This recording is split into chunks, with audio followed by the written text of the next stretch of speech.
right. So we don't have any further slides. You're actually off the hook in terms of death by PowerPoint for the afternoon. But we did want to have a bit of time that we could get together and that you all could get together as groups. We realize that this is a very unique space and time where you have time to interact with one another. You might actually have time to get some work done that's uninterrupted, which is very odd if you go back to your home organization. So this is really a time to, we have an evaluation to complete, obviously, but the second part of this is really to work on your Pdsa cycles to try to decide what things you're going to take back. What are you going to change with your data when you return? What sort of test of change have you thought about since you've been here and that you're going to be working on when you return to your organization? Are you going to update your run charts? Are you going to update your driver diagrams when you get back? Looking at the scale of your run charts, you're going to think differently about some of your metrics. So this is really that time to get together and work collectively on that. And then we'll be walking around the room to support you as well during that time. So, Prem? Just want to add a few things too. So what you have is on your table a self-assessment guide, and also the second piece of paper is kind of a reporting template. And I think, so that's an IHI assessment scale, which we are using at a national level. So the plan is that as a team, you can discuss in terms of where you are on that journey, and you self-score yourself. Is it works? Yeah. That's so correct. You score yourself in terms of where we are. And we continue that reporting throughout the next 10 months, that how we are progressing through that journey. And that's just one of the ways we are measuring that. So the first element is to self-assess your DHB in terms of where you are on that work. Second is that, as John said, what are we going to do in the next 3 months, which is action period 2.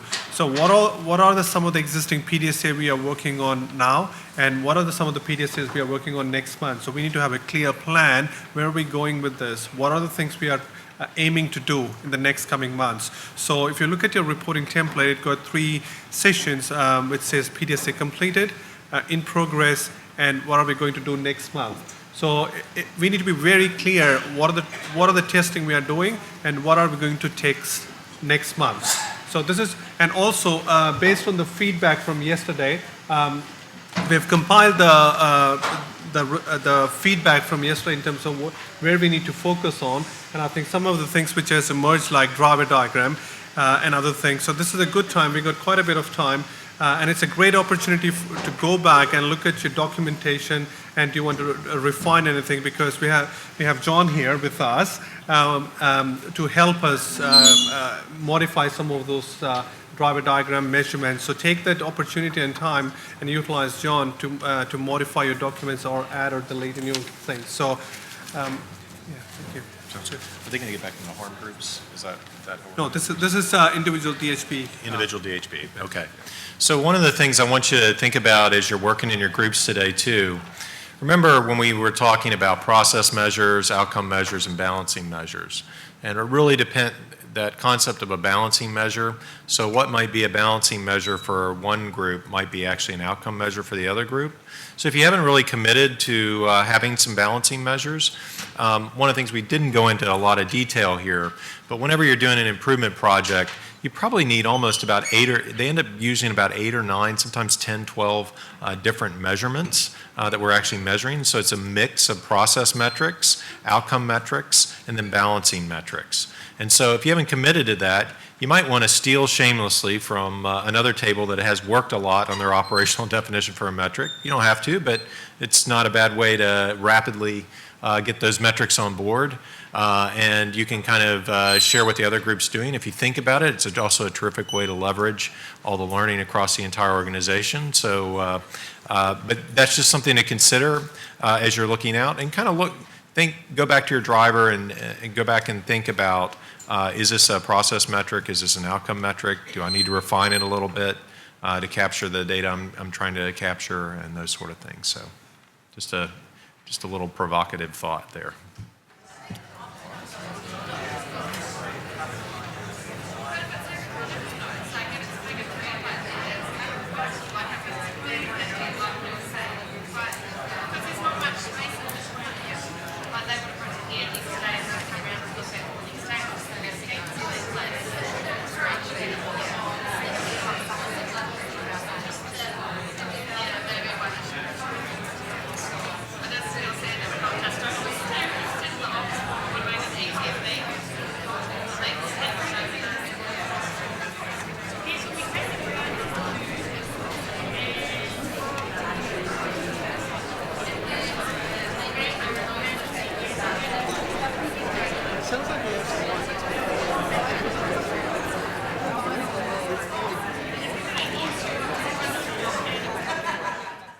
So next steps,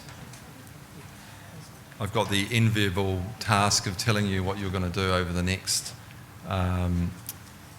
3 months through to the next learning session. So we've done another action period plan. The teleconferences, we've got the current series booked through to next month, and obviously they've had a regional focus. Based on the feedback that we've had from a number of you, we're going to change that focus to harm-based groups. So the next meeting in July will just continue with the regional one, and then we'll set up a new schedule of meetings, maybe 3 initially, just so everyone can get together in their harm groups. So keep an eye out for the meeting planner for that. Reporting template, you've seen the copy of the template that we've pulled together, and its purpose is really to capture some narrative about your successes and highlights and challenges, and also obviously the PDSA activity as well. In terms of the data, we do appreciate everybody's efforts with uploading their documents and data into the shared workspace. And what we would like is every month to have raw data and monthly reports uploaded at the end of the second week of the month for the preceding month. So for July, the reporting date won't be until the end of the third week, just because of the learning session. So June activity and data reported at the end of the third week for July, and then from then on, the month of August to be submitted at the end of the second week in September. And that gives us, as a national team, a couple of weeks to pull together the national picture for that previous month.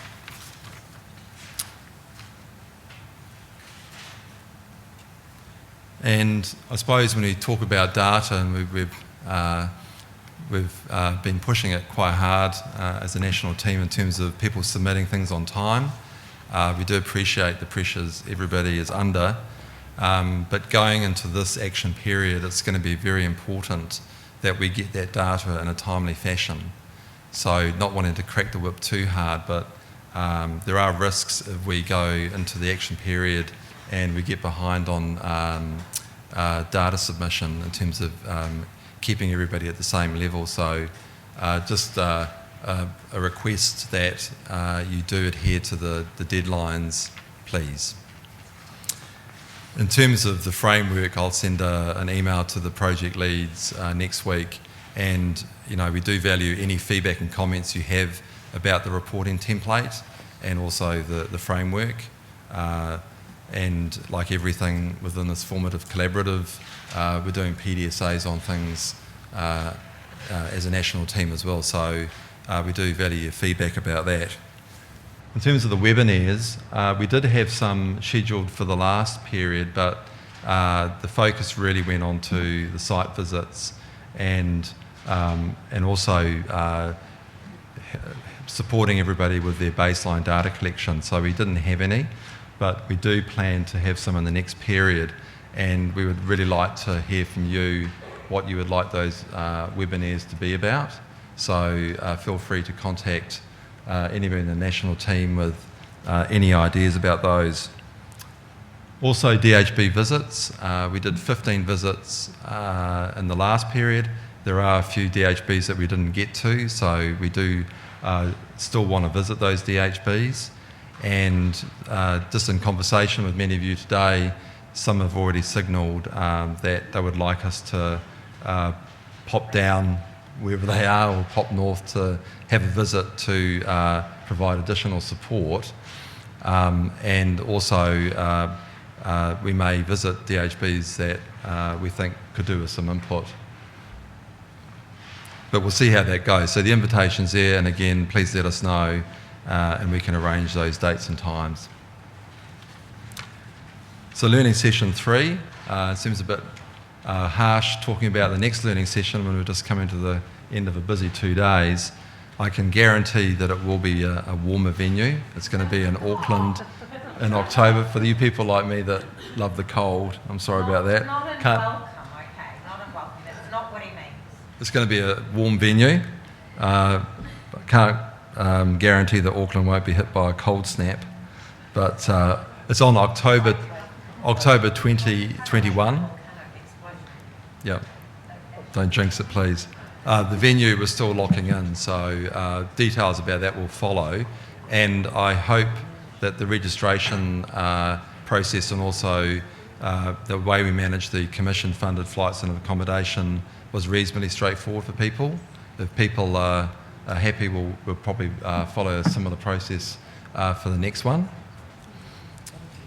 And in the newsletter, we've done one edition and heartened that people have actually read it and have been using it. It's really a collaborative newsletter. It's not just for the national team to put out messages. If you want to share your work or be profiled or send photos of your team hard at work, please feel free to just flick it to me. If I don't have any volunteers, might have to do some shoulder tapping, but just like to acknowledge Hawke's Bay for their contribution to the first newsletter. So the next one's coming out in July, and the plan is to put them out every 2 months. So, yep, just get in contact with me if you have any comments around that.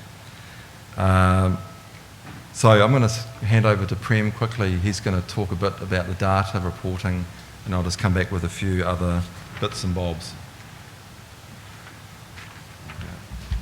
Well, thank you, John. So getting into one of the critical and important thing is data, which will inform us how we are progressing, and I think I'll be keeping a close eye at a national level for those signals which John was talking earlier. So, and that's why it's quite important to have the data so that I can compile. I'm not quite sure how we're going to do that at the moment. So this is just a picture of all the key harm graph for each DHB. This is all for sharing so everybody can see where we are, how we're progressing. And I think I got a major challenge in front of me, and I have to ask a lot of help from John as well to how to compile all this together, how to create that one single graph for constipation, one single graph for respiratory depression. So it's going to be a major challenge. And this is where I think we'll be discussing a lot about operational definitions and the data collections. So if possible, we can standardize some of those things, if possible. So that's why the timelines are quite important, because otherwise I can't compile. So that's the challenge I have.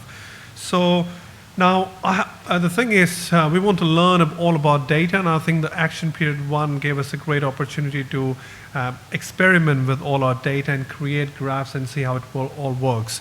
So, I have developed some of the data collection templates, how I think will be really useful for national pictures. So all of you are doing audit every week. So this is kind of week.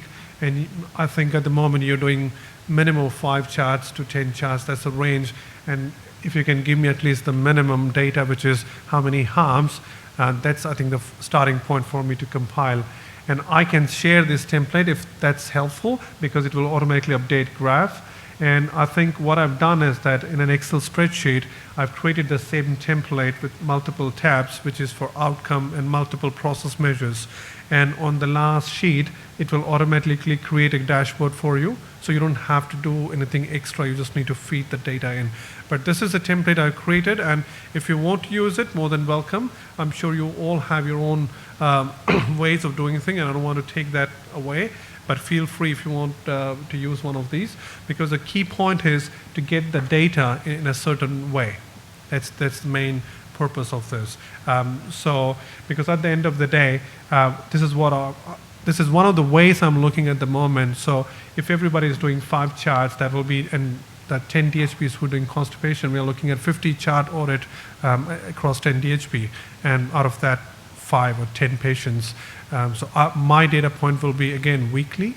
So I can create national baseline, and I can see the changes and the signals which comes up. So I can only do that if I get the data in a similar way. So that's something we need to explore and see how it's going to work. So that's a resource available. Please let me know if you would like to have any of these templates, which will automatically create dashboards and graphs. I'm very happy to share.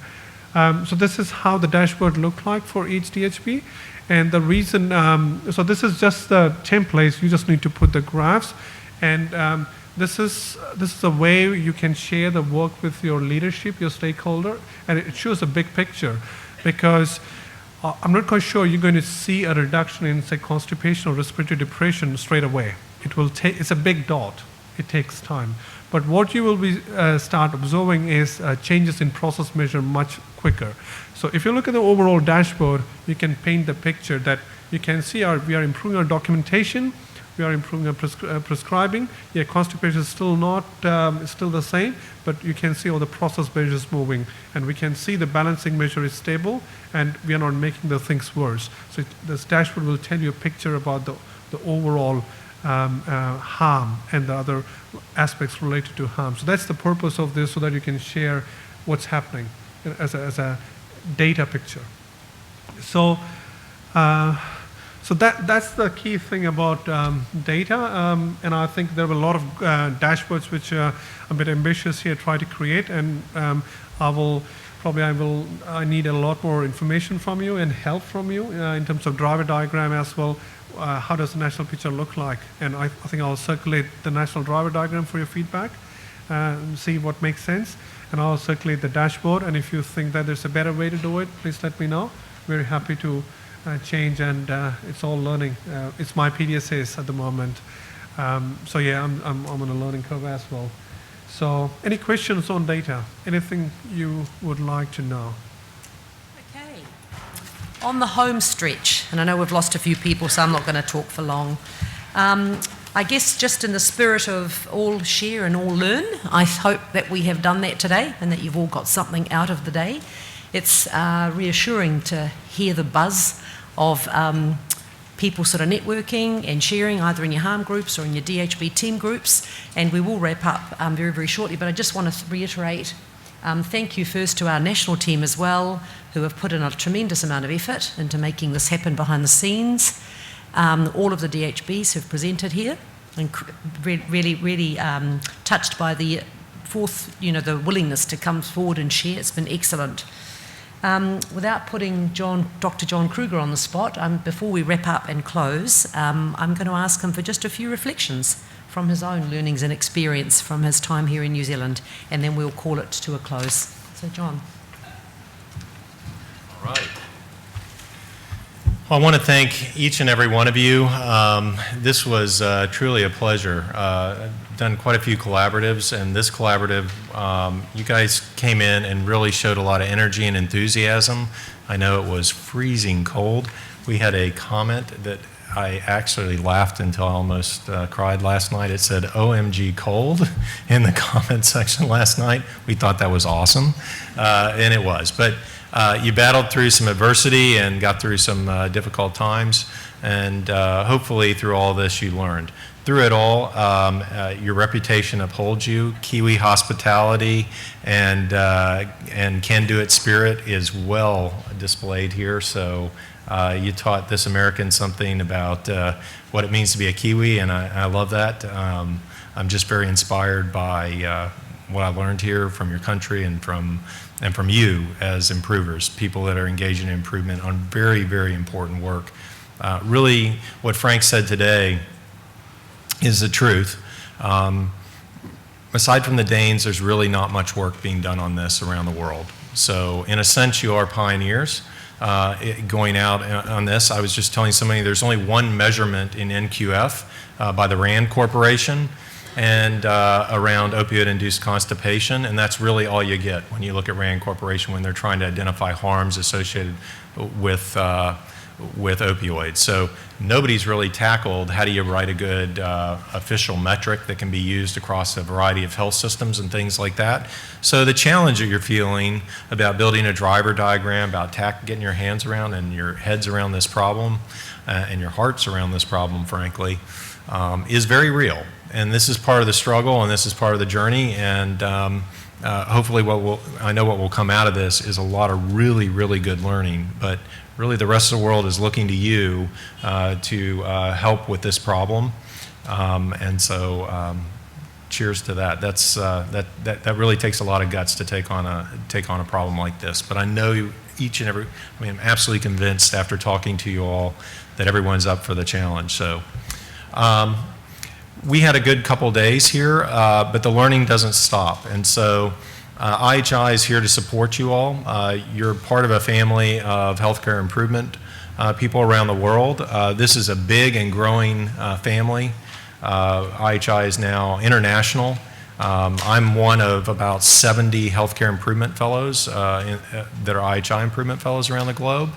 So we now have fellows in the Middle East, we have fellows in Scotland and Europe, the US, and a few other countries as well. So that's exciting from a fellowship, but IHI now, as well as many other quality improvement organizations,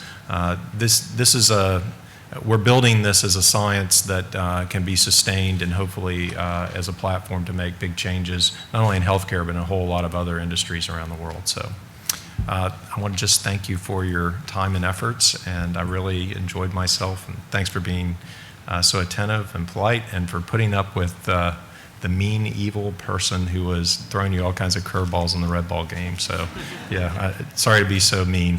I saw the look on one team's face when I told them they had to stand back to back. I was like, really?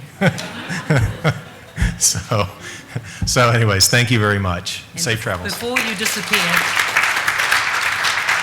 so before we lose him from the stage, I was going to say, let's show a token of our appreciation for John Krueger, a little wee gift from us and the team. So thank you very much. All right.